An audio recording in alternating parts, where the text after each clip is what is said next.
Man, I miss having the intro music play. I used to love hearing that before we started recording, but I'm gonna have it in there for the episodes. But what's up, and welcome to another episode of the Miseducation of Music. You are here with J-Treb and Alex as always, but we have Cassius Tae in here today as well for our creatives in quarantine. Yeah. We got him on here on the Zoom call, man. Zoom has been making this podcast so much fun, man. Yeah. We get artists like Cassius in here on random Mondays and stuff, man. Oh, bro. So, yeah. If I gotta shout out quarantine, one thing is that everybody is at home, man. Valid. We get to create content, man. But how you been, Cassius? It's been a minute since you've been on the show, man. Man, I've been really good, focused.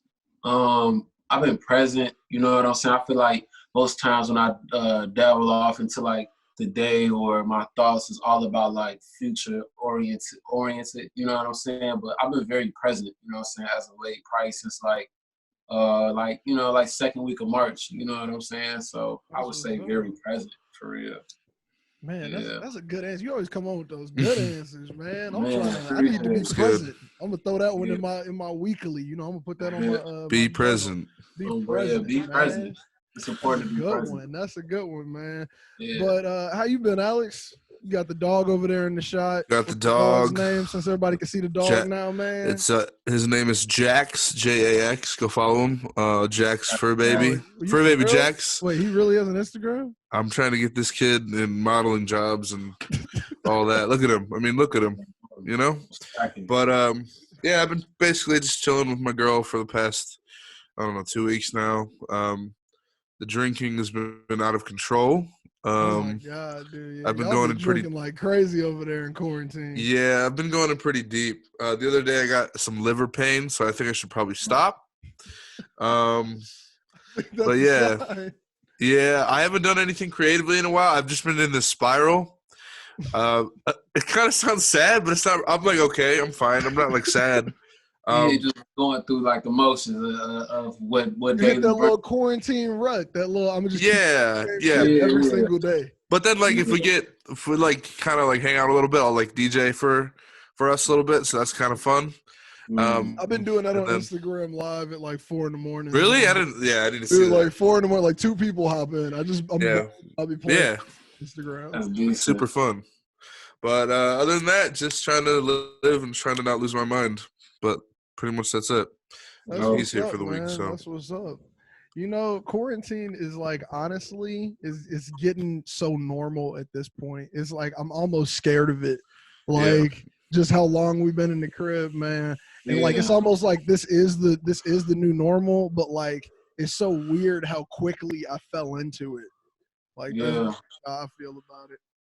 It's like it's gonna be, man, depending on how long we stay in it, you know what I'm saying? It's gonna be like kind of hard to envision a world where we go back to doing shit or even doing things like around people. You feel like how to integrate it back. Like I had so many ideas for like events and things of that nature, but it's gonna be like how can I actually get people to come to it at this point? Because it's gonna be like such like homebodies by the end of this, you know? Yeah, man. And I think like, man, I miss performing so much, bro. Like so much. And I know that's gotta hurt, man. Man, I miss it, G. And it's crazy. It's almost like you know what I'm saying, like somebody who hoop every day or somebody who, you know what I'm saying, like, you know, guys in the league who like, man, okay, the NBA shut. Like, okay, like them guys, like, they let a game, you know, just because they want to see, like, at the end of the season who was going to win it. But at the same time, like, they love it just because they love it. So exactly. Like, that was their thing. That was their passion. Their thing, you know what I'm saying? It's like, bro,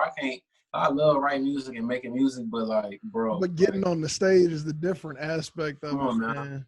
I don't want to say who makes, but you got some walkers out there, you know. But there are people who, you know, who are okay with making music and it's just living, you know what I'm saying, in the space of people's homes. But it's people like me, bro, who like to be on stage performing these records in front of people, touching people, you know what I'm saying? And it's definitely, like, man.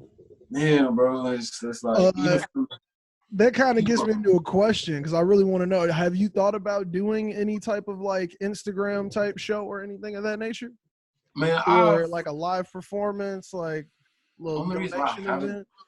The only reason I haven't thought about it is because I really don't know how much I would be I don't know. I just haven't really thought about it. Like maybe the just logistical because, side of it, like kind of getting all of that together.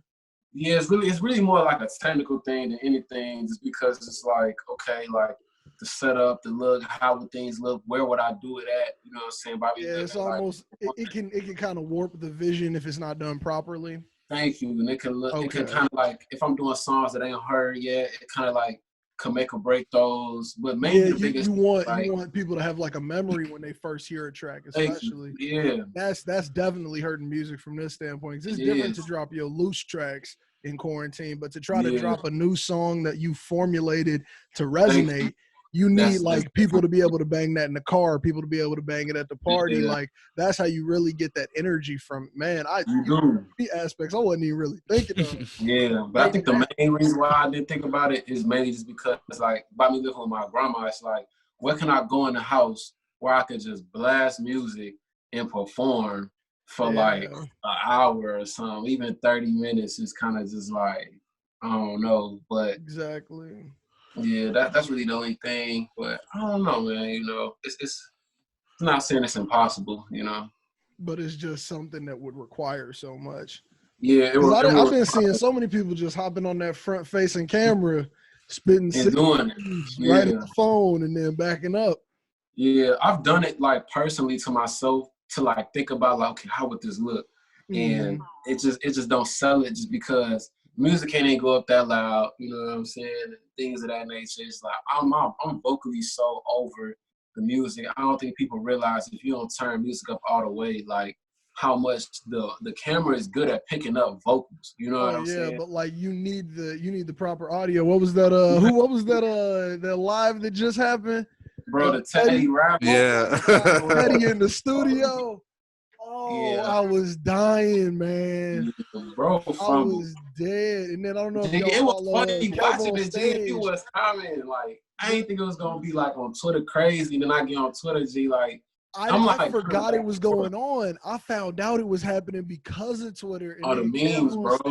Kev on stage, I don't know if y'all know him, but he posted up him and his son reenacting it, and I was cracking up, man. Bro, funny, bro. I seen a bunch of memes. Then I seen like the meme, not a meme, but I seen like he had a whole camera crew in his crib. I'm like, all these niggas in your house and nobody could figure this out. Nobody. Yeah, You had like, a whole fucking crew, yeah. G. Like it's like 30 people in your crib. it was G, like, bro, it would have been better if he was just trying to play it through the microphone or something. Like it looked like he got too elaborate. Bro, it's like the feedback or something from it, but it's crazy. I saw his streaming service that he originally wanted to do it on because he didn't want to do it on Instagram Live. But I ain't gonna lie, like it sound crisp on his service. Like it sound just amazing. wasn't good when he got it over there. Dude, Instagram crazy. I just figured out how to hook my stuff up to it. Like yeah, they be having like adapters for it. Yeah. Oh yeah, dude. This oh my god, I got this adapter in my bag because I use it when I'm out doing my photography stuff. G. True. This adapter is $50. Yeah, bro, I heard they be running. Dude, the lightning to USB. This is a $50 adapter, man. It's absurd. Yeah, bro. Like, I definitely heard. If you're a creative and you like to use Apple products such as your phone or an iPad, you need one of these. And they need, bro, this price needs to go down. Like they have a third party one. And I was like, if I want, how much is that? This is $50. Oh my god. Yeah, dude. And like but with it, I could plug, like I could get a keyboard on my iPad. I could like do, if we wanted to ever record a podcast on the go, I could do it straight on my iPad with that cord. And I feel like it's so crucial, but like, man, they really got that. They taxing for that. Yeah, they are. They are for sure. But that's what everybody needs. So if anybody's listening and you want to do some Instagram lives with good audio quality, you need to pick up one of these. And it has to be from Apple or it's going to sound like Teddy. It definitely will. You will regret it. Now, look, dude, I want to get into a little bit of music because everybody who's listening, who listened to last week's episode, heard the track LaDi DaDi as our outro, which is your track that you're featuring on. And I was into some crazy LaDi DaDi, like already like sampling history, like for the week. So I found out some crazy facts. It's the number 5th sample in the world. Like LaDi DaDi by Slick Rick. Yeah. 5th most sampled song. It has been sampled over 500 times. Damn. From Miley Cyrus to Biggie Everybody. Beyonce, correct? Beyonce. Yep. Yeah, valid. I wonder what that. Miley Cyrus on the LaDi DaDi. We like to party. Oh, yeah, Come valid. on, like it's crazy. It's everywhere. Like people use it as a slight sample. People use it as a full beat sample. Some people just use it vocally, and then even on the way you all use it on the track, it's crazy to hear how many ways it can be reimagined. Like, that is so insane. Yeah, it is, and I think like, man, I'm surprised like a term like that hasn't been like normalized. It's just like a function term. Yeah, like it's almost just like a natural word. It should be at this point. But I mean, like, I also think it's so cool because the person who pointed that out to me when I was watching a TED Talk from Mark Ronson. And it's crazy because like he was saying how sampling and things of that nature puts us in a piece of history with the music. And like, I want to ask you from an artist standpoint, how does it feel to be like a part of the history of something of that nature? Like you've put yourself into the narrative of that track, and it's so amazing that like we're able to do things like that. Like, how does that feel from the standpoint of being like someone who's on a track? Man, I think honestly, bro, like, you know, when it comes to like making music, of course you always want to do things that's like, you know, for you to be remembered and like that's important. You know what I'm saying? But I think that's one of the things that you look at like on a far, like just thinking ahead, like on some one day type, you know, and you working to get to that point. But like when you have them moments that become that thing, you know what I'm saying? You don't really realize it in the process. You feel me? Like it's one of those things that when you look back, you notice more so. You know what I'm saying? I'm pretty sure Leah was not in the studio thinking like 1 in a million is gonna be like a top. Oh yeah, dude. I don't know. Actually, I'm gonna say that one. I might have been if I was in the studio. If I was the engineer, I might have been like, "Hey, this one, you got something." But just thinking about her, just off of just the strength of just going through like all them records on that album, it was probably just on some, you know, like she probably knew at the moment what it was gonna be. You know what I'm saying? But you know, just one of them things where like, you know she was gonna pass. So because of that, she didn't know she would have records that would have standing power to live. You know what I'm saying, for eons. Like you hope. Yeah, because her music lives on absurdly well. Like, and as well as like Biggie and Pac and people like that. Like their music lives on so insanely well that it's like, do you think they could have thought of that? They couldn't have thought of it. Like they aspired for it, but it's just like I'm not even saying like 1 in a million. Like it's in the sense of like. I'm just saying, like, she probably didn't know that one. You know what I'm saying? Because another thing is easy as an artist to know which is the one, even if everything is good. You know what I'm saying? But you can have in your clear head, G, like, this one right here is the one, and it don't be that one. And it do be times where it do, but some people drop the single and it'd be like, oh, wait, we should have dropped the other one. Thank you. Think about Drake Upset. You know what I'm saying? Like, I think, like, bro, before Scorpion came out, he had put out God's Plan. He got the Look Alive feature. Then he came with Nice for What. Oh, yeah. When the Lauryn Hill chop was like the nail in the coffin. Like, I will listen to this. Like, then it's like, okay, my album is coming out in a week. I give niggas Upset. You know what I'm saying? He should have just put Upset at the beginning. You feel me, bro? Upset should have came out before all of that. Or in between God's Plan and Nice for What, it would have been a nice little. It was okay for me. Thank you, exactly. But he probably it's because of the hype, though. I think if it would have dropped in a different order, we would have fucked with it harder. But I also argument though, he didn't know God's Plan was gonna be the one either. Yeah, you know what I'm saying? And that's no. I feel like God's Plan. He knew it was gonna blow up, just not on the level. But that's one of those tracks where if like when I heard it the first time, it sounded like it was crafted to hit the radio. Like it sounded like it was and up next we're playing God's Plan by Drake. Like the second that beat starts. But the reason why God's Plan blew up was because of so many DJs playing it in clubs around, and you just hear snippets. It mixed well. I mean, like honestly, that and Nice for What, both of those tracks mix well. As a person who's played them at parties, G, like you can pull up so many tracks and just slide over to those. And Nice for What kills the party because of the Big Freedia part too. Man, yeah, bro.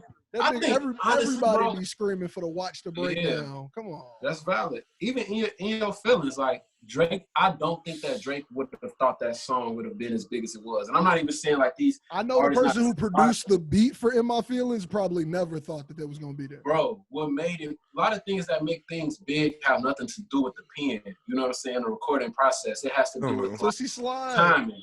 You know what I'm saying? Timing and things that happen. Like somebody made a dance to your song, not everybody doing it. You know what I'm saying? I think like, back to like the LaDi point, I think that's one of them things like where, you know, you don't really know what you're making until other people react to it. You do have times where it's intentional, you know what I'm saying? But like, think about Biggie on Life After Death. Like, bro, like a 24-song CD, and you get 12 known records off that. You know what I'm saying? Like, even think about the LaDi sample in there, the Biggie, can't you see? You know what I'm saying? The words just hypnotize me. That's LaDi all day. Yeah, literally, bro. This conversation loops back so hard. Yeah, bro. certain things is formula, but certain things is just kind of just like it happens. No, it just really just happens, bro. Like it's just so. Do you guys know? My bad. Do you guys know that Trippie Redd was supposed to be on God's Plan? That's another thing that I feel like would have messed up God's Plan. Nothing. That would have changed the trajectory. It was gonna be a thing. That's a perfect example. Like somebody who didn't even. I think what made Drake know when he did the second verse, because even when he did the song, he thought it was okay. He even said in his interview, he's like, man, it was just decent. But he was like, when whoever engineered it dropped like the beat on like, you know what I'm saying, like, I don't love my bed or my mama, I'm sorry. That's when he knew, like, all right. But in the process, that part is the solidification. That's the part where you're like, okay, this has club play value. Yes, quotables. That's a good quotable. Quotable. And Cardi B said that a lot on the Rhythm and Flow show. She was talking about quotables. Quotables, like, yeah. When you think about an artist like Drake, he is the king of quotables. Like, he has so many lines you could just drop out. Like, it's just like, here you go, this line right here. Like, it's absurd. And that's how I feel about the LaDi thing. Like, I feel like it's very, like, quotable. And I think the way he, you know what I'm saying, like, he even started it off, like, it felt very, like, party-esque, you know what I'm saying? Like, LaDi, you know what I'm saying? You felt like, you know what I'm saying, the wave was already there. Like, the way the beat hits on that track, man. Like, you know the first time I heard it, I just had to make a little face. Like, it makes you feel me? Like, into it. Calling, you know what I'm saying? I felt like it felt very just, we was outside, you know what I'm saying? And we ended up in the club tonight. And, you know, we having fun. That's the perfect way to describe, like, we was just chilling and we ended up in the club. Like, yeah, and it's like, if you don't remember nothing else from that hook or that, I think the TikTok challenge he did helped push things a lot. Oh, you know? Dude, those TikTok videos have been going crazy. Yeah, bro. Yeah, man. I've been seeing those get reposted every day. Yeah, bro. He had a lot of people submit. Some just went to his Instagram story, but aside from that, like, you know, like having things like that is important. You know what I'm saying? Especially during a time like this, I feel like it helps during a time in like quarantine. We like people at the crib anyway. Do a little dance challenge at the crib. Yeah, it's easy to be forgotten, but also it's easy to be memorable in a time like this. You know? Oh, man, that's a great way to put it. For everybody who's an artist listening to it, is very easy to be memorable, but it is just as easy to get lost in the shuffle. You don't have shit to do but to pay attention to you, bro. Like, you know what I'm saying? It's all about, like, you know, it's not even about the product. It's about what drives it. You know what I'm saying? If you think about, like, I shot a vid, you know what I'm saying? My video is the product, you know. Mm-hmm. The video isn't the important thing. It's about how you drive it. I think so many people, like, you get a budget, you know what I'm saying? Let's just say, like, for instance, $1,000, you know what I'm saying? Like, and people would rather put more money into the product than into, you know what I'm saying, what drives it. When in business, that don't even happen. They trying to upsell you know what I'm saying, and trying to for the product, you feel me, and then push it crazy. You know what I'm saying? Like, the whole point of business is to take as little amount of money that you got as profit and make the same quality, if not better quality. But you want to, like, you don't want to throw everything you just made right back into the product.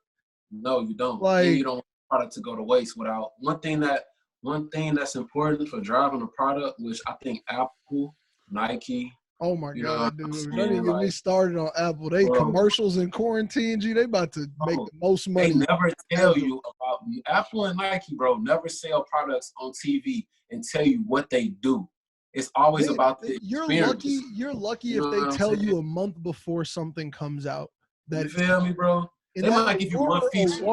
That allure alone, that They might makes give you you go. one feature, That makes bro. you go. I need that next product, and you They ain't even do. seen it. You And ain't even seen the shit. one feature that they might show off, that'll be the experience of the commercial. You will see, like, it say like a camera. It could be something crazy, like somebody shooting with a Canon and then somebody shooting with their iPhone, and then they like, oh, I like this picture better. And then in the next clip is just everybody using the iPhone for holidays. You know what I'm saying? To create moments. And then that could be create moments with the new iPhone 11. And then that's the experience they just sold to you. You know what I'm saying? They sold you an experience. They didn't sell you a phone. Yes, bro. And that's one thing I was inspired by, not even to go back in time, but the roses, you know what I'm saying? Like, man, that was a good one, G. You know what I'm saying? You could gladly go back for that one, man. That's a track. Man. Yeah, so, and I don't know, I think, like, that's what gives a lot of artists staying power. Some experiences are not playing, like, you know, Drake with the In Your Feelings thing and Shiggy doing the dance, you know what I'm saying? But the experience was like, yo, let's all dance to this. Now, because of what happened with Shiggy, bro, people do not drop songs and be like, yo, like, you know, we have to put a challenge to this. You know what I'm saying? It's just because they trying to have people engaged and experience what they, you know what I'm saying, what they try to create it for. And it's gonna boost the listens. It's gonna boost the just recognizability of the track, man. It does so much than just the dance. It do. And a time like this is where it's easy to be remembered, but easy to be forgotten. You know what I'm saying? Because not even saying you have to do a dance, but you have ways to do things to be remembered because nobody has nothing to do. You know what I'm saying? So. And also, like, kids love, like, knowing shit. Like, I don't know how to explain it. Like, let's say there's a dance at a party. You're the cool kid if you know the dance. You know what I'm saying? Yeah, and then all the kids do the dance at the party. Well, bro, it was like that growing up, too. Like, Soulja Boy. Remember Soulja Boy? Oh, man, we can go back even further than that, G. Yeah. Before that, there was footwork in. Bruh. Yeah, any of them, you was popping, G. Chicken noodle soup back in the day, man. Laffy Taffy, you know what I'm saying? Bruh. And then before that, it was probably Tootsie Roll down the line, bro. There's so many dances. Do the Charleston. Oh, shit. I think it's frozen. Froze on the screen. You know what I'm saying? You can hit the 40s. Hey, okay, you back. You froze on us for a second there. Oh, bro. We still heard you, though. Yeah. So, Cassius, for creativity, has this been boosting your creativity since you said, you know, you're being more present? Oh, wait, do you see that, Josh? Yeah, we got 10 minutes on this one. Okay, so 10 minutes and then we'll redo it. Or you want to just start up a new one now real quick before you get that question out? Yeah. Let's do that. I'll start up a new one. Okay. Definitely. So we'll give a part 2 for this episode. Everybody stay tuned. We'll be right back. Stay there. Okay, and we're back with it, man. Gucci. Ready. There we go. For sure.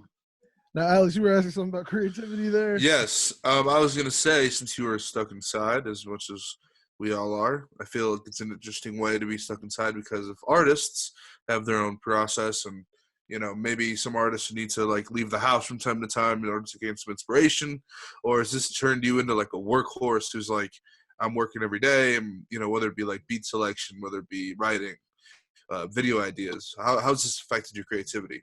Man, honestly, as far as me being present and me always, like, looking, like, forward, you know what I'm saying? I think it's given me a time to try different things, to get better at different things when it's time for things to start up again. So my main focus for things that I've been doing is I write hooks. Like, just been trying to get better at hook writing, but also trying to get better at having, like, multiple types of hooks in a song, but that are, like, really good.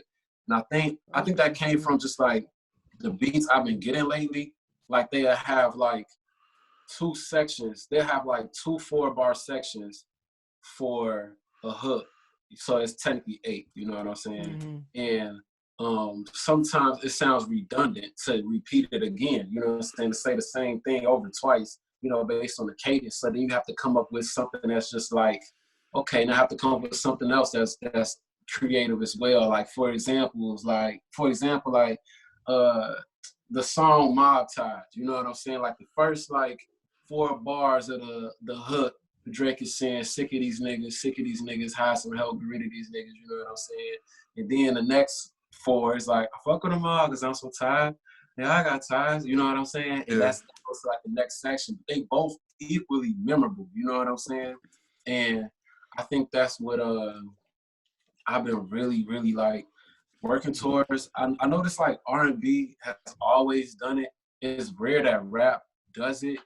But if they do it, it's more like, you know what I'm saying, like melodic type. It catches on way better. I mean, it gives you something that like you can like get involved with. I think that's even how Drake really be out here winning, by tying in that R&B vibe to it, where you can give it that little switch up, you know? Yeah, even like I think that even shows more versatility as an artist, just to be able to, you know, like give somebody like a hook that has a different vibe to it, you know. It's not just gonna be the regular. We're not just gonna give you the 1 2 3 1 2 3. That's nice. Yeah, and I think it just comes from the beats I've been picking and also getting. So it's kind of been forcing my hand to be, you know what I'm saying, creative in that way, to have like multi-layer hooks. Really, it'd be, you know, a songwriting, it'd be like pre-chorus, chorus, you know what I'm saying, hook, post-hook, you know. That's kind of like how like it goes like in a song structure type thing, where some people have, you know, they have like a bridge or whatever. But, you know, just, I don't know, man, I just really just love like the art of like songwriting. And sometimes like being able to rap just not challenging enough for me, because it's like, well, I could do that shit all day. You know what I'm saying? Like, what can I do that's like, you know, that's relevant, that's gonna live forever, that, you know, that's great, you know, but comes with ease. So that's what I've been doing, taking the time to just get better at hooks, you know. And so, and even if I don't like using hooks, I can still like the words and the idea of what the song could have been. And then I'll hear a song probably like, you know, when studios get back up and you know, lay something down based off of just, there's so many people waiting for those studios to get back up. I know time about to be booked like crazy. That's probably the only thing that bothers me about the quarantine, like not doing shows and not recording, you know, like you might have to switch to the crib setup, man. Man, I've definitely thought about it, but then I was just like, bro, if I record, I can't even get it out in time, because there's like, cheap ways to do it, man. I think just having the crib studio is something that'll be dope, even past, you know, like quarantine, or at least, you know, just being able to record roughs at the crib, you know. Yeah. But like I'm just so quality driven. Oh yeah, roughs for sure is important. I think I'm just so like quality driven. Like my favorite albums kind of come from just sounding better from a lot of people's albums. Exactly, man. The mix is just as important as the bars sometimes. It is. Because sometimes Kendrick Lamar is one of those people where if his music wasn't mixed the way it was mixed, it would never hit right. Like if they didn't have the side vocals going crazy, the panning to the left and the right. Like if they didn't do that properly, the tracks wouldn't hit as good as they do. They wouldn't, bro. Quality definitely matters. Quality drives a lot of like songs in ways that people don't understand. Like, you know what I'm saying? For you to just feel like the total vibrations and the feelings you're supposed to get out of like, you know what I'm saying, a musical piece. You feel me? Like a musical idea, you know what I'm saying, comes down to, you know, how it's produced and in the process of mixing and mastering it, you know what I'm saying? So, and even down to the mic choice, you feel me? So mic choice is important too, man. Yeah, that's my biggest dream for I want to get a studio and just have so many different mic options, man. Yeah, because mics give such a different feel, man. They do. Like I understand why artists sometimes when they go on the road, they'll travel with their own personal mic. Like they'll have just their own setup, because it's like, I'm not performing on anything besides this. Yeah, if you know your voice well enough. Like, I know my voice sounds bad on, like, a mic that a lot of people use. And people will sell it to me all the time. Like, bro, you know Michael Jackson recorded through on his mic. Well, I don't care what Mike did, nigga. I'm not Michael Jackson, motherfucker. Not Michael Jackson. We only had the same vocal tone, so it don't even matter. Like, you know what I'm saying? I'm not even in the same range. Yeah, bro, it's just, that's just stupid, bro. I don't care what Michael Jackson did. Not in the sense of, like, his catalog, but in the sense of how he recorded his music, bro. Like, it don't apply to me. Like, over I Kanye. feel you. Also, man, Drake, that was a Jay. different time period in music where you had like so many people working on one track. Like Quincy Jones called in an army of people to get that Thriller Come out, on, bro. man. Like, he recording analog, like, you know what I'm saying? Man, they was on tape. They was out there cutting and splicing for real. Like, man, I don't know how I would have survived. I might not have picked audio engineering if it was any time before the 90s, before computers, man. I couldn't have did tape. And I doubt they was getting paid what they was worth back in the day because they was really doing work. That was a real job, man. Like if you hear some of the stories how Earth, Wind, and Fire used to record on like a little bit of tape, and they would just make it so like they'd have to go in and like take takes and like slide it all around, but it would still sound fluid. And it's like whoever the engineer is, that person is a cut it and do that. Yeah, that's some other to physically be out here, man, and doing that. Honestly, I think being an artist was the easiest part, like back in the day, because you don't have to write, you don't got to engineer it. All you got to do, the hardest part about being an artist back in the day is getting fair pay. You know what I'm saying? Yeah, but I mean, like, they were also some were doing a lot of work, but there were those that weren't doing a lot of work. There was a lot that wasn't doing a lot of work. Like, it was a whole bunch of people where it was like, I just step into the studio and I give you this voice. Like, it's like, here's a song. Or like, it'd be like a lead singer who does a lot of the work. Like, hey, guys, I wrote this song. Like, like the one person or the guy on bass can't even sing and he wrote all the songs. Or yes, bro, one of them, and it's just like you give it to the lead singer. It's like, all right, I'll try it. And then the person who wrote the song got everybody parts, like drums like this and all this. Just it was really I feel like the engineers had probably. Oh, it was probably way harder. But I see it flipping over in the game right now hard. Like I see it flipping to like damn near the artist and the producer are gonna be like the ones who have like the main burden to bear in the track, and then the engineer is just as important, but just now it's mainly on a cleanup side. It's on creating the total sound as opposed to finding the sound within recording. Exactly. Back in the day, they had to figure out what you were trying to do. Exactly. It was no references. It's like we can crank out reference tracks and rough so quick now, man. Yeah, every song I've ever did is a reference song. You know what I'm saying? Then you gotta think too. They wasn't on some. Yo, I was inspired by this. Let's make this. Like Childish Gambino cannot make Redbone without Boosie Collins. You know what I'm saying? Boosie Collins is cool and like I'm about to just you know what I'm saying? Just Boosie, man, that track was different. Rather Be With You. Bro. There's a lot of songs like that back in the day. Way ahead of its time. Way ahead. Like, you know what I'm saying? So I just personally just feel like musicians worked hard too. Like, but that goes back to I think everybody was just working hard, man. I feel like whoever was just it was easy to tell who was lazy back then. I think that's just the best thing I can say. Oh yeah, you can just hide behind a computer and show somebody a SoundCloud with a whole bunch of plays. You really had to go in the studio and say, I know how to do this. I know how to do this. I started watching Cadillac Records. Have you ever seen that movie? I have not, but I'm a protester of Beyonce acting in certain senses. Why? I don't know, man. Sometimes Beyonce be taking me out the vibe when her acting, and sometimes because you're like you can't. Good. Sometimes you can't not think she's Beyonce. Yeah, it's so hard to remove Beyonce from Beyonce. I feel that. Like, I think that's the best movie she ever acted in. Me personally, though. Dreamgirls, I feel like she did that role very well, but also her part was super minimized in relation to like Jennifer Hudson being on screen and things like that. Like she almost got a back seat. And she was really good at not being Beyonce, but like showing the cracks as like the Dina Jones character. I don't really care, bro. I think she's saying, I'd rather go blind better than Etta James. And I agree. Better than Etta James? I'm watching this movie. Better than Etta James, bro. It's on Netflix. I know exactly where to find it. Etta James, bro. Like, I ain't ever cried watching a movie. And when she cries, is she singing it? I was like, oh my fucking God. Jeez, so y'all telling me this better than Etta James. It was like pain. It was like pain. She sang through the pain. I really wish it was her song, bro. I wish it was her song.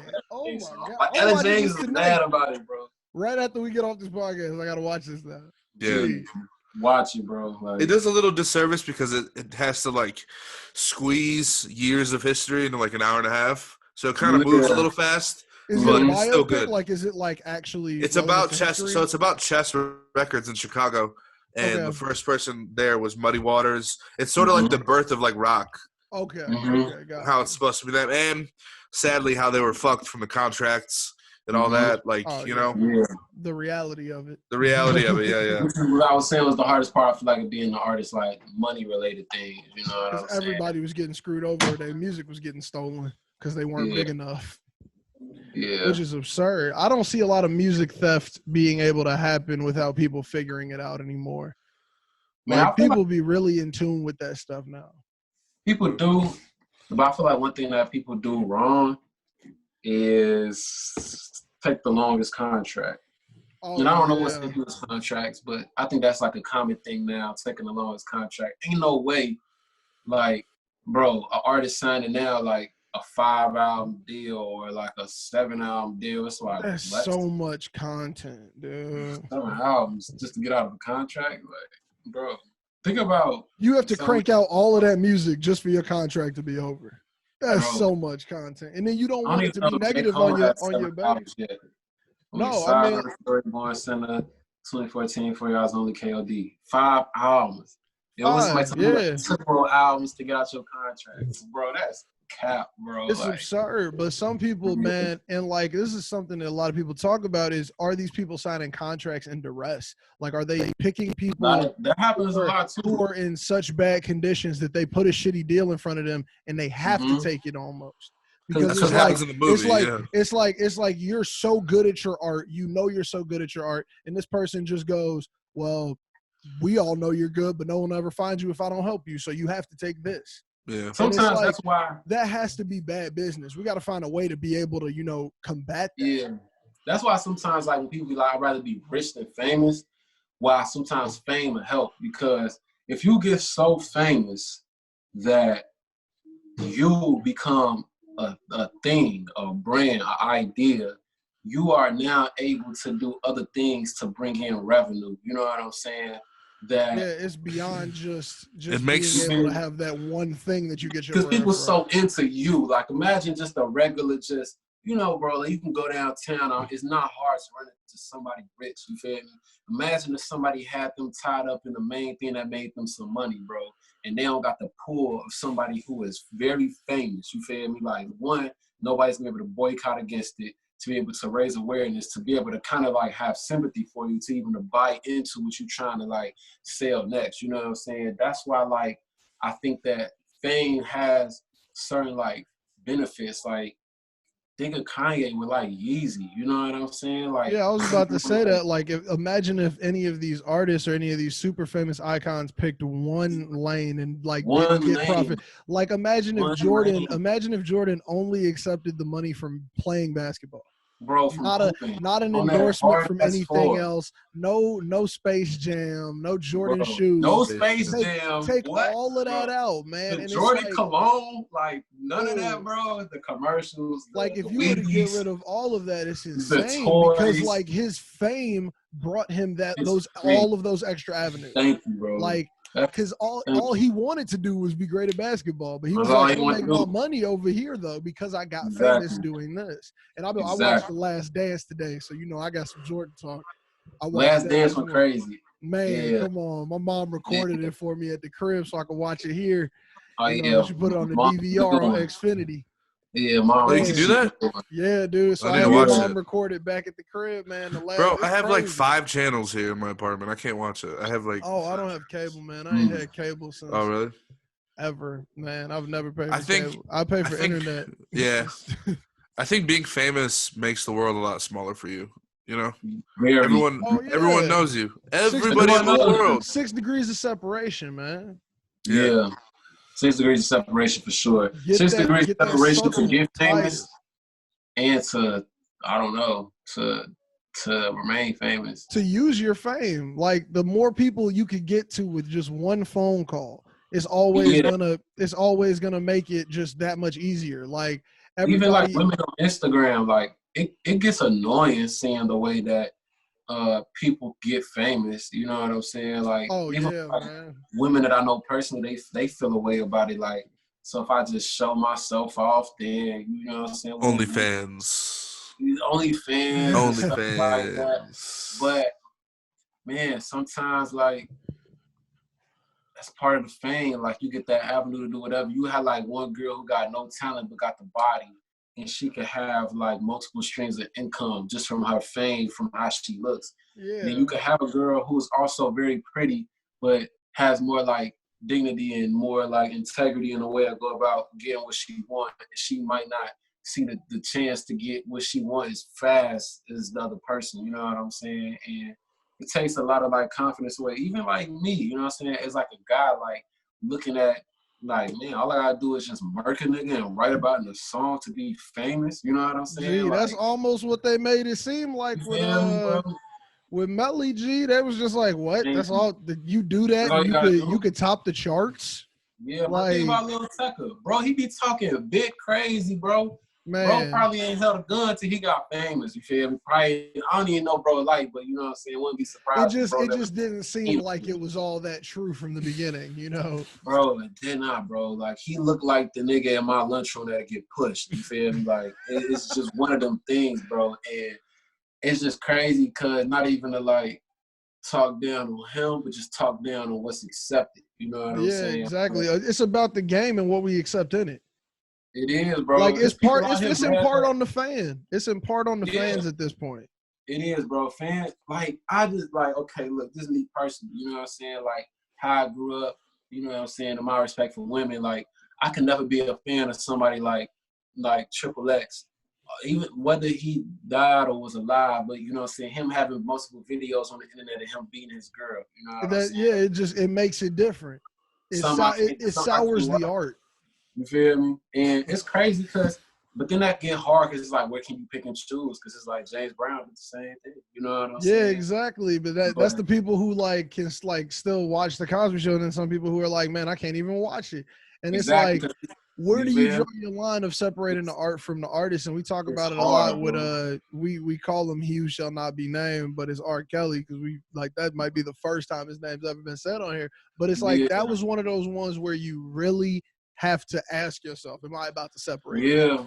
Like, gee, this is fucked up. Am I about to separate the two? Like the whole world is almost looking at you for it now. Am I about to separate them? Especially being in Chicago, like. Oh bro. Yeah, man. Oh yeah, fuck Chris Brown, by the way. You first of all, you graduated. Somebody called me. I don't know if you messed up. First of all, good. We can still. Okay, I bet you graduated. You know what I'm saying? You in Chicago to R. Kelly. You sang "I Believe I Could Fly." Like it's so many things. Everybody did. Come on, bro. It's just some songs you start singing, you like, damn, I didn't even realize that was him. Nigga, you was singing the world's greatest graduated. Bro, come on. I was about to say somebody in my church did a mime to that back in the day. Think about it, bro. How we gonna remove, bro? But it's like one of the things where it's like, damn, I guess I can remove it. You know what I'm saying? It's like it's crazy when you feel like you could draw that line, and it's crazy. I had to change around my library. I just deleted out the tracks, and I was like, if I really miss them, if I really need them, they'll find their way back in my library. Yeah, bro. It's definitely some R. Kelly songs that I'll miss like a lot, but I just be like, bro, it's hard to even think about them sometimes. Like, damn, dude, it makes it harder. That's how I feel about watching the Cosby Show too, because it's just like, man, how could you taint the art? Like, why would you ever do anything to put the art at jeopardy? And I don't understand that. Like, I could never take that trade in my life. Nah, bro. And it almost seems like they was just like, yeah, it's a trade. Like, yeah, bro. I really wonder, like, I don't wonder, but in the sense of, actually, I don't care. I was about to say, I really wonder, like, what make people do certain things they do, but I don't care. But it's like, that's one of those questions that you could keep asking to the end of the world, and it ain't never gonna be real, man. Oh, it's always gonna be a new answer for something different. And it's always gonna be bullshit. Like, it's always gonna be some bullshit. Stupid, bro. Like, who had thought Jeffrey Dahmer would grow to be a serial killer because he was killing cats? Like, you know what I'm saying? Like, it's like nobody would have put 2 and 2 together on that shit. Like, that's how insane it is. You feel me? Then you go to somebody like Ted Bundy, who had a different way of how he did. Oh my God, G! I watched that biopic and I was just like, I had no clue. I was like, bro, this is fucking insane. Bro, he was in Florida going crazy. He was in Florida, right? Yeah. Yeah, But not everything happened in Florida, bro. His girl was staying Fucking somewhere. Florida. I watched the McMillions about the Monopoly shit. That happened in Florida. Them stealing all the Monopoly money. Bro, there needs to be a documentary, a docu-series called The Florida Man. It would never end. It would be seasons, man. The headline, The Florida Man, bro. There's a challenge where you go and type your birthday in on the internet and you type in Florida Man after it, and without fail, every day of the year you can find a story titled Florida Man. Because Florida be every day of the year, man. Now they look, be fucking alligator soup. I don't know what's in their water, but they be tripping. I don't know what they do. All they got down there really is like Disney and a couple beaches. Yeah, so and other than that, it's crazy people, alligators, crazy people in swamps. A lot of leg tattoos. Now, man, look, we want to play a game with you since we got you in here before we get out of here. This new game that we got on Miseducation called Under Over. What we're going to do is me and Alex are going to shout out some topics or things of that nature, and you're going to be able to say, you know, under or overrated. And since we're going to be doing it on here, you're able to, you know, throw some in if you want to, too. So if you got one you want to know our opinion on, you could definitely do it. I want to kick it off real quick. I want to get the opinion. Oh, you also got to defend this with at least a sentence. So at least a sentence to defend why it's under or overrated. So you can't just say it's overrated and drop out the convo. Everything got to be backed out here. So the first one I got, this one's been in my head because I wanted to get Alex and your opinion on it. 444 by Jay-Z. Under or overrated? Bro. Underrated. Fucking underrated, bro. Under? That album right there, bro, is I'll catch you. That gotta be like top 3, top 4 in his discography. Underrated. Bro. Like, I called it over, man. Overrated? I called it underrated. Over. Underrated. So pure, bro. Like I felt like it was left the mistakes in it, bro. Intentionally. It was a good OG work. It was a good out the game, but let me tell you how I'm doing. It was a check-in. It was a Jay-Z check-in. Hey. Did you watch the footnotes? Did you look at the footnotes too? I wasn't that deep. I wasn't that deep into it. Nah. I had to cancel my title because of Corona, man. I can't be out of Oh my God.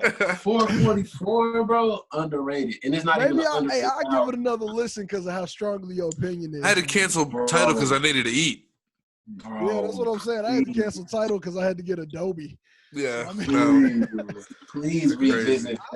I'll give it another one, man. The touch of it, like, okay, this is why, like, you know, like, bro, 444 is the argument of film and digital. You know what I'm saying? Like, 444 is very film. Like, it has textures in the album and in the vocal tones and in the. Are you saying the way it delivers the picture in a sense, like the way the cohesiveness of it is what gives it that, like what gives it that feeling? The way that it's so authentic, it can't be unless you do what was done. You know what I'm saying? Okay. Like you take a picture, like vinyl or MP3.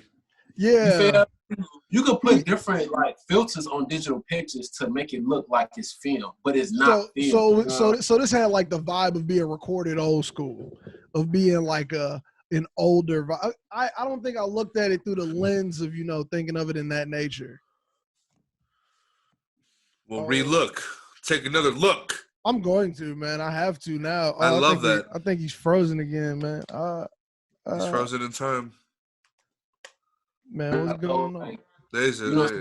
Oh, there it is. Okay. I'm good now. Can you hear me? You good. We can hear you. Okay, but repeat what I just said.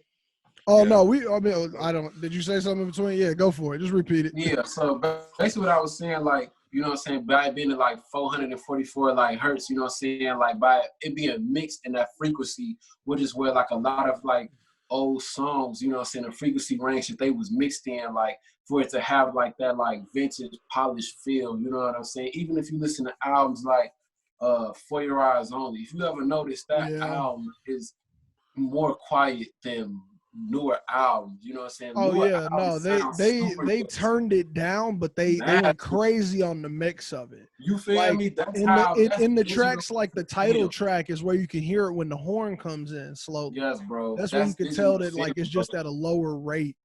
Digital is so real, but it lacks realism at the same time, like feeling like, okay, think about it. You watched the Jordan documentary last night, bro. Yeah, and when you all see of the them film, pictures it's crazy. You saw, bro. Hey, think about the feeling, the energy. The energy you know you get when you see young Jordan on the screen, like when you just see the tape feeling, of him bro. talking, or you even can't just seeing him recreate play. things like that. Like the way that the blues just hit off his skin based off a certain film that was put in the camera based on the lights that was in the United Center or somebody else. I was thinking about that shit today when I was out with my camera. I was taking pictures with my camera, and like they put up the huge picture of him dunking from the free throw line. And it's like, I was like, the camera in my hand is better than the camera they took that photo with. But for some reason, I will never be able to get a photo like that. And now think about sampling. Think about you listening to songs that have samples in them. Damn. And then think about how great the quality of just like texture that comes off of the samples on 444 is. It's like, you could like just pick any Rick Ross album. He got great samples. You know what I'm saying? Like, it's not going to have the same feeling. Like, I feel like whatever songs that Jay-Z sample, I have that feeling along with him. You know what I'm saying? So that's why I feel like I'm about to change my approach to mixing in a second. On top of what he was saying, you know what I'm saying? So, and Jay-Z is just amazing, bro. Like, yeah. So I'm saying definitely underrated. That's definitely one right there.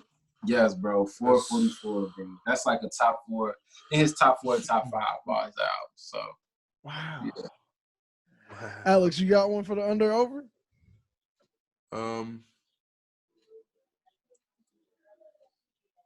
Hold on. I'm chilling on some more, so I can keep going. Yeah, keep going. I need another one. So look, this one is a little discussion-y too, just because I really put all of this together like this week. Who let the dogs out? Wow. I think that song is underrated for the fact that it made it into a Rugrats movie, Radio Disney, and all of these other kid stations, and it is about females. The whole track. It is. I just put all of that together. I was like, bro, my parents used to let me scream this. I'm saying underrated because a couple years ago, somebody had said the same thing to me. Your same arguments. Like, think about how many kids' songs this was in, but listen to what this song is actually about. That's why I'm gonna say underrated, because the actual value of it, of what is being said, isn't really picked up on. People think about it like a fun song. You know what I'm saying? The guy in the group was like, I don't even understand how this song blew up. He was like, people must really like their dogs. He was like, yeah, bro.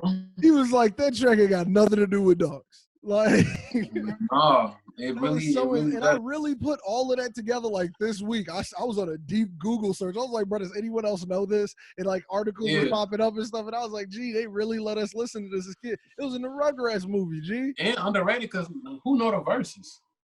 Oh yeah, for real, G. And it's still a hit. Who know? And that's the same. That's the same group that made that "Move It Like This" track. They capitalized on that. Who let the dogs out? And they was like, we're gonna make some more kids music. Let's go ahead and do it. Yes, bro. Underrated. Bruh, the whole Baha Man as a whole might just be underrated. Yes, bro, for sure. Especially during that era. We got 10 minutes left, so let's get another under over real quick, Alex. And if you got one, More Life by Drake.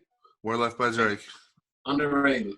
Yes, underrated. Defend. We might have to start a new Zoom call. We might have to Bro, a lot of great songs came off of that project, right? But that makes the whole project underrated. If we took a couple tracks off, I feel like we rated it properly. Is it a Lucy? Is it just 40 putting together Lucy's? Let me tell you why it's underrated, right? The second song that could be taken off. I don't even remember the name of that song, but from Free Smoke, then he would have went into like, I think the one with Georgia, and then the middle rhythm one, the Passion Fruit, Georgia's Interlude, Get It Together. Georgia's Interlude, forgot that one. Okay, them are all great songs, right? 44. Okay, I'm gonna tell you the ones that's it's really light. It's so light for so many. For 22 tracks, this is a light album. Okay, but wait. Then he had a good interlude by Sample. Okay, I give you credit on that. That interlude's beautiful. Then he had the what's the one that started with a G? I can't ever say it. That song was hard. Oh, you talking about Galchester? That's verses on that album. Then it had a good verse, but the song overall, I was not messing with. I was not messing with the track overall. God, that but song was you see, the thing is, like the only point I can defend on underrated for the whole album is "Do Not Disturb" is severely underrated. I'm about to name other songs. He had "Do Not Disturb," "Teenage Do Dream," Not Disturb, but the rest of them, I feel like they got nothing's rated. in the somethings. Oh my God, that nigga had heat. Glow is underrated on the Kanye side. No, I was gonna say Glow. That's on the great. Kanye side. It's underrated. Since Way Back, very underrated song with him and Party. Oh yeah, it's very underrated. He had a couple joints off of that was like. Name like some like towards the end. It was a pick and choose. It was like a la carte album. Come through, grab what you need, leave what you don't. You know, bro. I didn't feel it. I didn't feel it as a whole album with it though. But I feel like that was the point. I feel like I look at More Life like Blueprint 2. Like okay, that's a different light to put on it. Cause you put it up there next to something. I feel like when you put it next to Drake's other bodies of work, it just really makes me go, man, for real, like. This one I look at it like it's kind of like as an artist when you working on an album, low key your session songs for that album that don't make the album, you could be in such a zone that they still good. Like what Jay-Z had for Blueprint, and then going in between that to go to the Black album, Jay-Z came with the playlist thing. Like I'm gonna just give records, you know what I'm saying, from when things was made, and y'all could just have them, you know what I'm saying, and.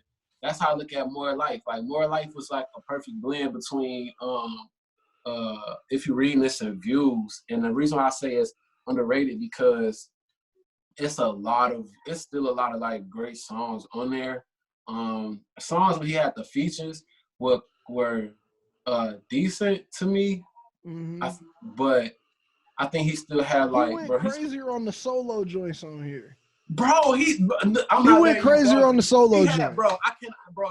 He had Lose You. Nigga was talking crazy. Yeah, see, but my thing is like towards something like when you have it, like how did that age? That doesn't age.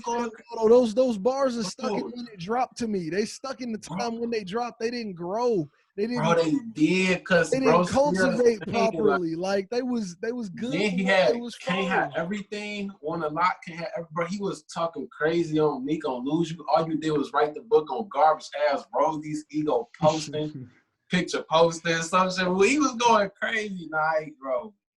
See, I feel like he caught you with his quotables on that album. Quotables. Bro, he caught you with the quotables, man. You weren't able to step back, man. I feel like.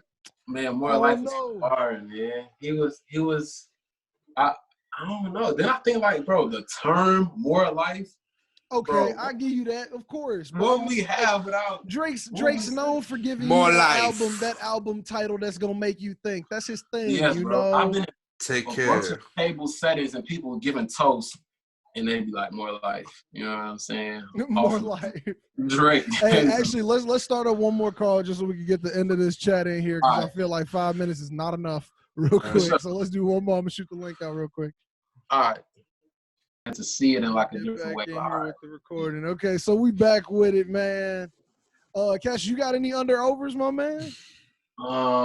Any under-overs? Anything you feel might be controversial? Can go either way. Man, we always got crazy stuff on lock. Like I got more stuff, but I want to always throw it out. I got one, but I want to hear what you got next. But I got one. Okay, true. I want to throw out, and Alex actually at one point screamed "fuck Chris Brown" in this. So I want to ask: is Chris Brown under or overrated? Overrated. And I'm talking entire Chris Brown. I'm talking like. Well, that's hard. Now, is he overrated for where he's at?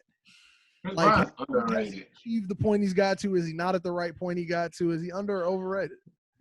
Chris Brown's underrated. He's underrated because something that happened when I was in the 8th grade has held back his flowers.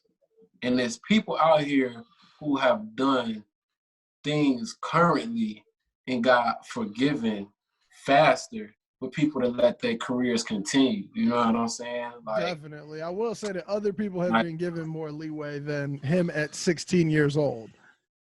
Thank you. And I think that I don't think he's underrated, like, as far as like, he might be underrated as far as like he's also underrated as far as like his pen, because think about all the features for hooks he's done and where those songs have went because of him. Oh yeah, I'll give him that. He is underrated on the feature verse. Chris Brown will come in and kill a track for you. His business sense is underrated for him to go as far as just to be like, you know, I do the record for you, and people don't have like the upfront bread. I just, you know, for what it costs, you know, like I own more of the record than them. You know what I'm saying? So like, then he'll work in percentages then, which is awesome because not enough people in the game would do that. Because they're like, I'm not gonna bank on you having a hit, especially when I own majority. He's also underrated because when does Chris Brown stop touring?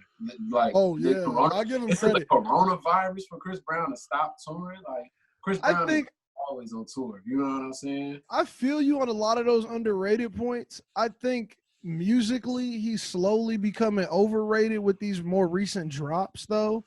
But I think definitely underrated on the side of he could be further. Like he could be further. Okay, look. And especially why I say he could be this what makes him overrated. Chris Brown, I don't know, it's hard to say. He's underrated but overrated for the same things. Okay, he's underrated for his ability to write great songs at a rapid rate and then put them out at a high value. He's underrated with choreographed dances and videos to them. So yes, I got to give him his props on that side too. I think he's rated. I think he's rated properly in dance, in dancing and performance. We've always rated him in the proper category of he's a superstar with that shit. For the dance, I think what makes him overrated is his lack of ability to be different, like over, like a course of his career at a certain point. Like when he got really just good at Chris sound. You know what I'm saying? When he got really good at it, probably like. That's that turn up the music, ×3 era. Those two albums. When he was doing like Strip with Kevin McCall, that's when he was like, I can make a track that can go on the radio tomorrow and everybody's gonna listen. You're gonna love it. You know what I'm saying? But like I found the formula for Run It. Yeah. I think when he got to the X album, I think he probably had too much power as far as like that album's underrated as fuck. It was. But that album's underrated as fuck. Drake came to do on that joint is one of my favorite tracks by Chris Brown. It's a lot of good songs off of that album. I think my favorite Chris Brown album would have to be definitely 2012. Ooh, I like the OG. I'm an OG Chris fan. The Poppin' Chris, man, that was my favorite Chris. Say what's your name is. Maybe Graffiti. I liked him with the lisp. God. Whichever one had like damn, I wish I had a phone right now because he had so many good. I think Graffiti might be Graffiti is I Could Transform You. My bad. Fame is Chris Brown's best album. Fame. And that's actually what got this up. It's crazy. I got to post it right here because my homies, when we're on Discord playing video games, they'll be throwing out random topics, and I say I'll bring them up on the pod. My homie said, was Fame Chris Brown's last good complete album? And like, that's the main topic that I had on here when I thought of the Chris Brown on the rated. But like honestly, Fame was such a complete project. Like people don't even notice. Like, Look at Me Now. Look at Me Now was on that one. Beautiful People was on that one. Beautiful fucking People, bro. That was the best song on that. Great song. He got, you know what I'm saying? Dude, hey, What the Band with Ludacris was on that one. G, that was a whole hit, man. He went crazy. Deuces was on. He started the album. G, like, and then the Deuces remix, he pulled in 3 stacks. Yay! Come on, man. Like it was like he was in a vibe right there. Like if he could have rode that vibe, man. Bro, crazy. I think like because the 2012 album was good too. Because he had Please Don't Judge Me and that was a good one. What's the one? It's like my favorite Chris Brown song ever. He has an interlude called He has an interlude called like a Cadillac interlude or something on a crazy bro. And like it's like a doo-wop. It's a doo-wop interlude with Chris Brown. And it's like I didn't even know he had that switch. Like it's impressive just because when you hear it and he flips into it, you're like, how is he doing this barbershop quartet snap vibe, and he brings his R&B vocal to it, bro? It's so nice. Yeah. This is why I say Chris Brown's overrated in a sense, because he's done the same things.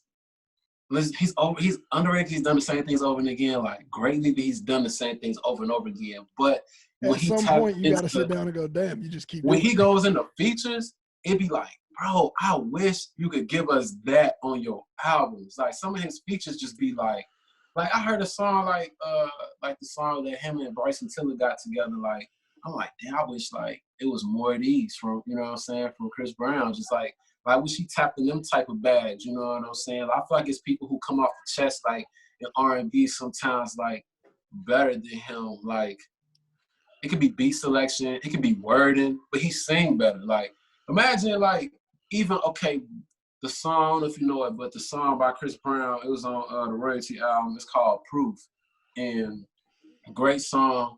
Bryson Tiller wrote it, but I feel like if Chris Brown had like a couple more of them Bryson Tiller style songs, like if he dipped into that side of the bag more. Yes, bro, he'll be unstoppable, G. But like, and I'm pretty sure he does, but sometimes it's hard to find those. When you drop a 60-track album, it's very hard to find those tracks. It makes it hard. Very hard. No one's gonna digest that. And I mean, it's actually hilarious. I got a Musicarium Stevie Wonder. That's one of Stevie Wonder's longest albums, like longest LP. Mm-hmm. This one is like a combination of a whole bunch of different tracks. People still listen to it, and he only put the hits on it. So imagine if he didn't. Gotta run to the bathroom real quick. I'm wearing boxers. I'm in quarantine. Sue me.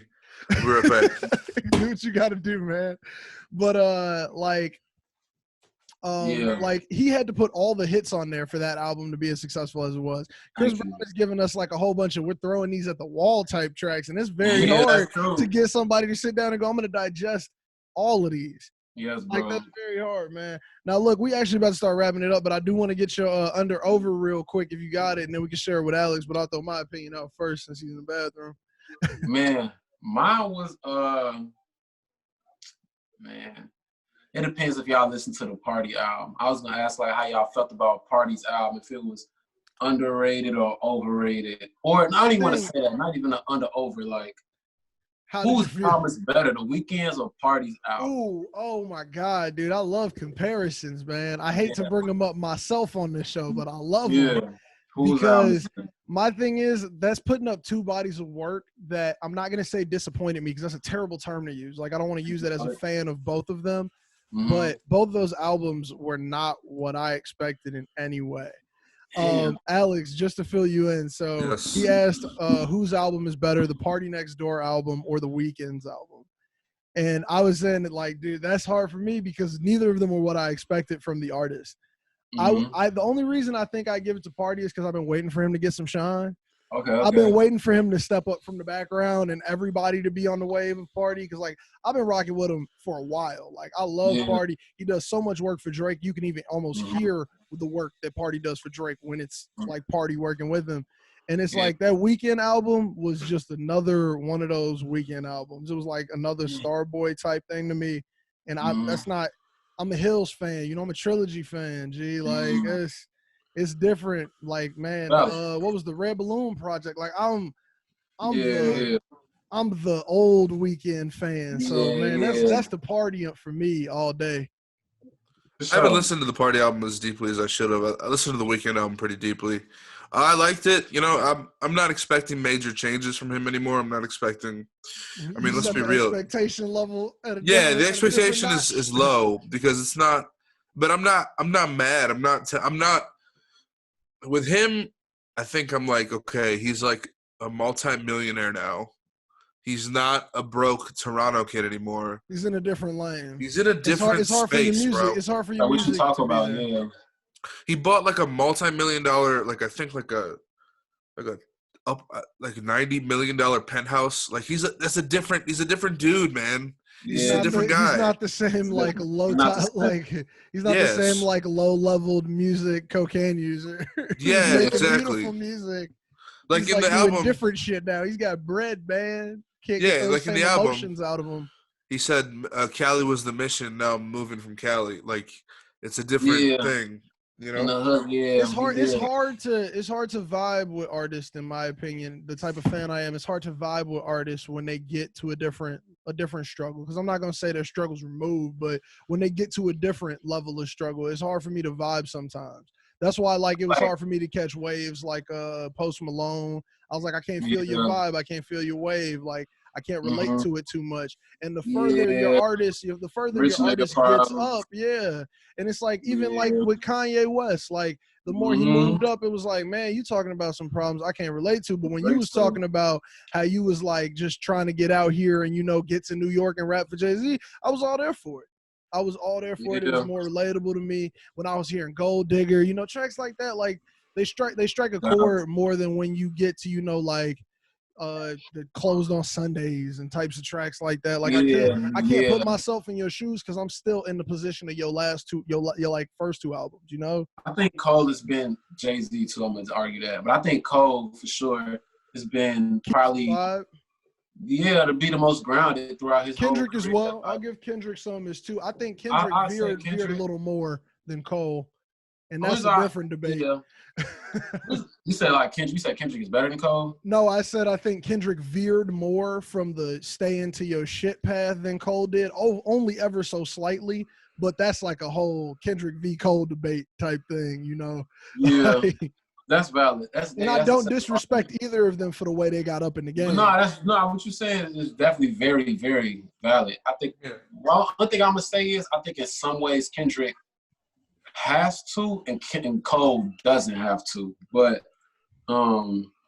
for reasons that I probably would disagree on if I was told by them. But I think, you know, analytics probably like play a big part into a lot of those things. Man. You know what I'm saying? Me and my homies try to have this debate every other day, Kendrick v. Cole, G, and it's a rabbit hole, man.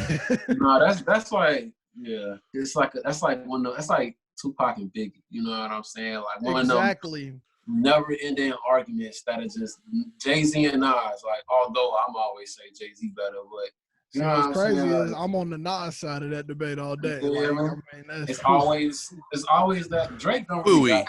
What? No, on the Nas? What? With Jay-Z? Jay-Z v. Nas. I'm taking Nas all day in my corner. I'm finding out new things about my co-host right now. So Jay-Z all the way. Man, okay, cool. That's a different episode. We gonna it is. I'm gonna write that topic down right now. Jay-Z all the way. But as far as the original argument, I think The Weeknd smoked Party because Party really, bro. Okay, let's look at Party's music, right? PND 2, even PND 3, The Colors EP, and every other thing Party has done. He's had moments, a lot of moments. Majority of his career, his music has been very full. His music was very, very, very, very minimal. I think his most complete song, as far as like variations through music and different things, was probably like The News, but Devin, I'm trying to think of one right now. He was very okay. He was safe. I think it was a safe album. That Come See Me on PD3. I count that as a complete track by him too. Yeah, you know that's another one where I'm like completed song. Like that's like a full record. Yeah, yes, you know top to bottom. It didn't sound like you almost just gave me like a rough of that one or something. You know. Thank you. All of his songs was really just 2-track songs. Well, not 2-track, but in the sense of like things that was happening. It was like a main melody and drums and him. You know what I'm saying? But it's all stripped down, very basic. He holds. Thank you. You know, it lacked a lot. The Weeknd's music was very, very, very full. It had changes. It had different variations. That's his writing style, though, especially with just the way, like, if you think about any The Weeknd album, no matter what, the album is complete. No matter what, he gave you the whole work. I think even The Weeknd's songwriting was way better than Party's songwriting. I'd argue his songwriting still holds up today, even though I don't think his albums do as well, which is even crazier to me because I hold his pen up still pretty high, even though I'm not musically, I don't think he's at the same level as his pen sometimes. And I don't even get Starboy vibes from The Weeknd on this project. I think I got the best version of old Weeknd with a splash of like newness. Okay. Production is really good. I'll go back and listen for that. I think definitely. I think the sequencing is way better than Parties. I think that the pocket of like when he gets like how he gets into like the 80s type rock vibe. Especially with the what's that one that Blinding Lights track? I love the play around on that do. Yes, bro. That gives you that like old school workout video vibe, but he found a pocket on it. Yes, bro. He got like Blinding Lights, and then it's like the Heartless joint, and it's the In Your Eyes joint where he come off like Mike and the Faithful one, and then the one that come after it, like Save Your Tears. Like, bro was in a bag to get to that point, then just to go back into the soft R&B at the end. But I think the album flowed very well. I think that the first 2 tracks, like his vocals were muddy, but I think it was intentional. And I was about to say that, like, I think that that's an intentional feel because he's not one to play around with his voice incorrectly. Especially with the range he has vocally, he like I feel like he's in a lot of mixing sessions. I feel like he's in a lot of mixing sessions for his shit. Then I think yes, definitely. And I think like what he talked about in the first 2 songs plays a big part. But when he got to like the 3rd song, he got like noticeably clear. And I don't remember what the song was called, but it was like one of my favorite songs off like that project, just off of the beat. And I think things he was talking about, I think he found more clarity in himself as far as like his intentions for, I guess, what he wanted from someone and what he saw that they could or couldn't do for them. And I feel like I think he was just going through the album more clear. I think his vocals got better it had a journey to it. And I think I wasn't listening for the journey.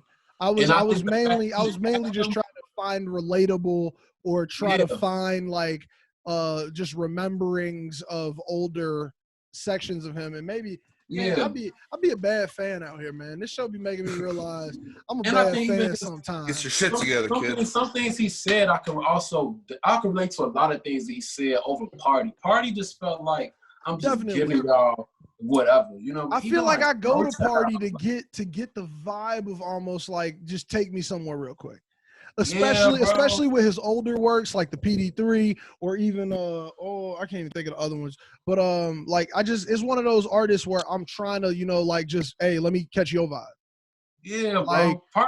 Whereas The Weeknd, I'll be trying to inject myself in the vibe. I'll be like, hey, where can I slide? Same person who wrote Options, Her Way, Thirsty, like exactly About It. You know what I'm saying? Like Not Nice and all these other records what other records was on P3, and I don't know. I just like even Come and See Me, Peace of Mind, and just tracks that are those are tracks that are almost like undeniable, even in incomplete form. Where it's like, man, I know what you're doing. This is hot. Like even to strip down, you going crazy on it. Like, thank you, Savage Anthem. I think a lot of my favorite songs off Party album don't make it a good album because all of the songs I heard before they came out. Okay, that takes away from music. Leaks can hurt. Leaks can hurt listeners. Like it can hurt you as a listener. 16 songs, I heard like 7 of them, and all 7 of them was like the best ones. I think "Touch Me" is his best song to me personally that I didn't hear, or just that's like another one of my favorites. Mm-hmm. I think I like the news outside of the album better than in the album, me personally. I like the Rihanna record as well when it actually slid into the tracks. Yeah, and it was better just alone, me personally. And I like the Rihanna record, but it felt like, something that me and Rihanna, I feel like what it felt like to me, just as an artist, he was in a session where he was cooking. Y'all came up with a lot of good things that day. This was the best thing that y'all came up with. Like, it was a long time ago. And he had like, yo, you remember that one day we did all these records and we came up with this? Yeah, and they was just like, yeah, grab one of those. You remember that day? Yeah, like, you like, approve of this. You know what I'm saying? Pretty much. And I think that's the best writing he had on that song to me personally. Me personally. So as far as like songs I didn't hear, but Man, that's crazy. You got me out here. I'm writing down homework, man. I got to go back and listen to these with a different ear on it, G. I got to be listening for this stuff, man. My ear, before we end, not even to get too much into it, but my go ear for it. Different because I'm a competitive writer, and so you be looking for how you can get better, even when listening to other people. Oh man, even the genres I can't even tap into. Even like me just paying attention to how the Weeknd's music moves. It's like that's something me and my engineer. I didn't even know he was on that. I was just thinking myself, I'm trying to implement that in my music. He's like, I've been trying to implement this in a lot, and I'm like, yeah, like things you've been sending me, I could tell, like it has a lot of movement, but I feel like I like to write to beats when it's semi-bare and then build once I record. And build off of it so you can add more things into it. That makes sense. Yeah, that definitely does make sense. Because, I mean, when you get involved in the process, that's how you put more of yourself into the work. And I got this theory where the more yourself you put into the work, the more undeniable it is that the work is good. It's going to show how good the work is, man. Man, that's how I feel, too. I really, really, really feel like that. And I feel like that's what's been giving me a lot of success that I had, you know what I'm saying? But now people know when it's real, man. People know when it's real. You can feel it all day. Yeah, have a feeling to it. So now, man, look, thank you for coming out, man. We got to wrap this episode on up. We did 3 different Zoom calls for this one. This conversation was getting so good. Now, look, everybody who's on YouTube, thank you for joining us. We're going to exit out right here. But for everyone who's listening to the podcast, Cash, can we use one of your tracks as an outro, my man? What you trying to throw out here? I don't think we've used that pocket joint, and that's one of my personal rotations right now. Yeah. Man, I'm in between, man. Whatever you want to play, if it's pocket or, what I'm saying, LaDi, it's like, it's whatever. I love you might have to do that LaDi 2 weeks in a row, G. That's a hot one, man. So, hey, we can do actually, let's throw that LaDi back up because that's a hot track, man. That's a party track. Thank you for joining us, man. Thank you for being in here. You got something throwing, Alex, real quick? No, the same piece. I thought you was throwing your hand up for something, man. But look, as always, make sure you're liking, commenting, subscribing on the Miseducation of Music, man. Thank you. And everyone who's listening, man, we want to play this for everybody. Play it for your pets, play it for your babies, play it for your grandma, play it for your aunties. And your dogs. This podcast is good for everything. We dog tested. You see that dog right there? Been quiet the whole podcast because they're trying to soak up this knowledge, man. Everybody coming up here to soak up the knowledge. So thank you all for joining us. We will see you all next week. Here's our outro track, LaDi, and we out. Peace.